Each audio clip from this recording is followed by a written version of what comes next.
ഈ കാണുന്ന പാറക്കെട്ടുകൾ തൊടുപുഴയ്ക്ക് 15 കിലോമീറ്റർ മാറിയുള്ള തൊമ്മൻകുത്ത് വെള്ളച്ചാട്ടത്തിലേക്ക് പോകുന്ന വഴിയിലെ ആ തൊമ്മൻകുത്ത് വെള്ളച്ചാട്ടത്തിൽ നിന്ന് ഒഴുകി വരുന്ന വെള്ളമാണ്.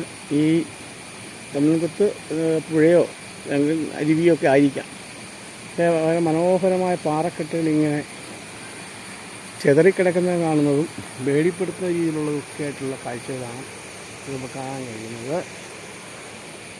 മരങ്ങൾ, വേലി, പാറക്കെട്ടുകൾ. കുറച്ചുകൂടെ മേലോട്ട് പോകുമ്പോൾ തൊമ്മൻകുത്ത് വെള്ളച്ചാട്ടത്തിൽ ചെല്ലും. അവിടെ ചെല്ലുമ്പോൾ വളരെ മനോഹാരിത നിങ്ങളെ കാണിച്ചു തരാം.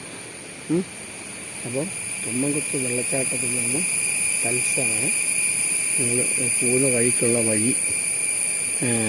വഴിക്കുള്ള സ്ഥലങ്ങൾ, മരങ്ങൾ. ഇത് സൂര്യപ്രകാശം ഏൽക്കാത്ത ഒരു പ്രദേശമാണെന്ന് തോന്നുന്നു.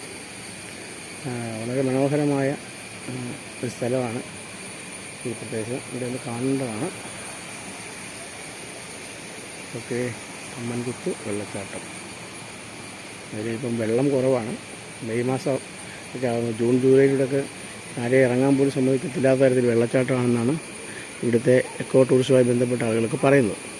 ഓക്കെ, വെള്ളച്ചാട്ടത്തിലേക്ക് പോവാം.